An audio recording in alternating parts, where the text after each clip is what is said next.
TJ Watt is second to no one, except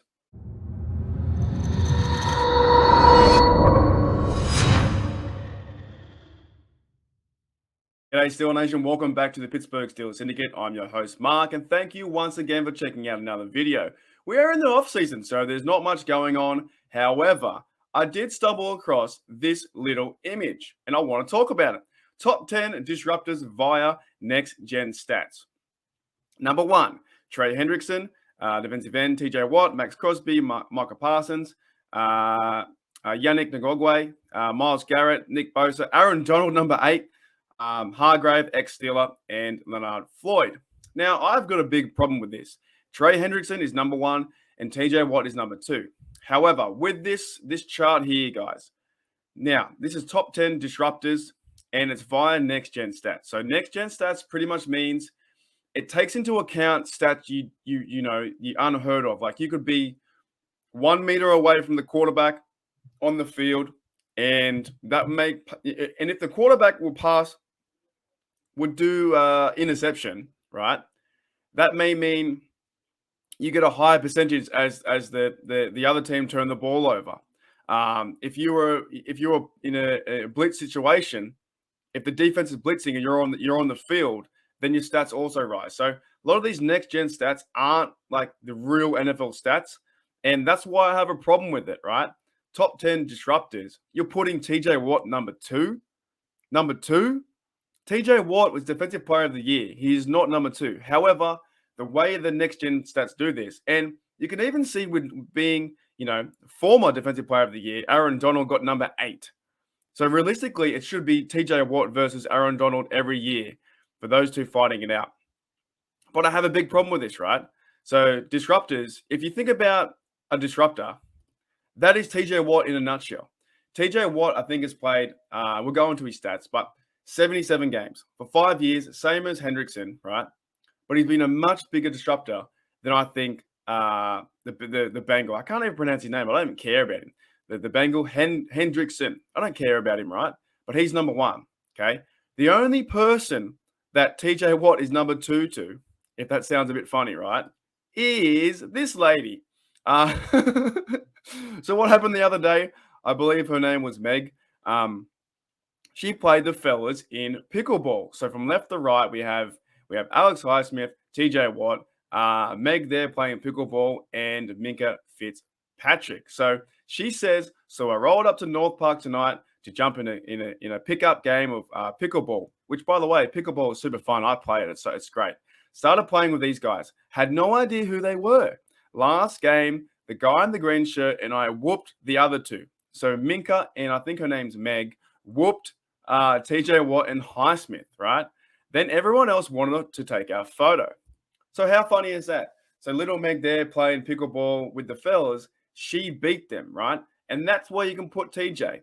TJ can be number 2 in that scenario.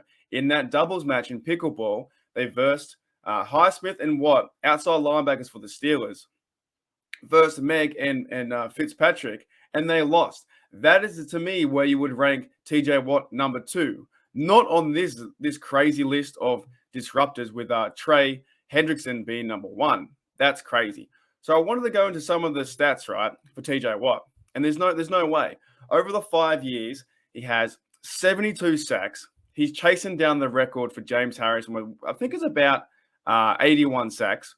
So he needs 9, or it's 80.5, needs 9 to pass that. Combined tackles 294, solo 216, assist 78, right? Tackle for loss is 80. QB hits 150. You're telling me that guy's number 2? That is crazy, right? The next one I want to go into is the fumbles. This bloke has had 22 fumbles, forced fumbles over his career, as you can see by the visual image here, picking on Allen. Fumble recovery, 7. This is only the regular season, right? And lastly, did you know that TJ Watt has 4 interceptions for 24 yards? No TDs yet, but we did see him get a TD in the playoff game, right? But 4 interceptions and pass deflections over 32. I just don't understand it, right? But these next-gen stats don't account. They seem to make things up all the time. Like they'll say the fastest receiver to wear blue shoes, and if he's depending on it boggles your mind. Like they make up all these things depending if he cuts a certain route and runs all the way 5 yards backwards. If in this example too, TJ Watt and this whole list, it was certain things like if they were to pressure the quarterback at different angles, or if they were to pressure, if the team were to pressure and the quarterback would make a fumble or an interception, like literally you could put the defensive end could drop out in coverage and the other quarterback could pass the other side, and that would still count as a turnover and increase their score. So next gen stats jump down into a lot of things that maybe don't really represent real football. What does represent real football is TJ Watt winning Defensive Player of the Year. Now, I wanted to show you guys this Bengal here, Trey Hendrickson. Sorry for this image, but I want to go through some of his stats. He's played the same time as TJ Watt. Since 2017, he played with the Saints. He's played 61 games. He's only started 32, whereas TJ Watt has started 77. Okay. What I'm reading is so hard to even tell. He has 0 interceptions. Okay. 0. He has pass deflections in 5 years. He has 3 compared to TJ Watt's 34. Forced fumbles, he has 6. Whereas what we read before in the forced fumble section, was it this one or the other one? This one. That doesn't make any sense. It doesn't make any sense. TJ Watt has 22 forced fumbles. Trey Hendrickson has 6. That makes no sense. See, this is what I'm telling you. This is why next gen, it is complete lunacy. Okay. The sack count over 5 years, Hendrickson has 34 sacks and combined tackle of 90. This is beyond. The more I read about it, it's beyond ridiculous. Has 99 tackles, whereas TJ Watt, this is not what. Okay, why am I even making this video? This is just absolutely silly. 294 tackles, and the other bloke, this bloke here, has 99 tackles and 34 sacks. Right? Okay, listen, guys.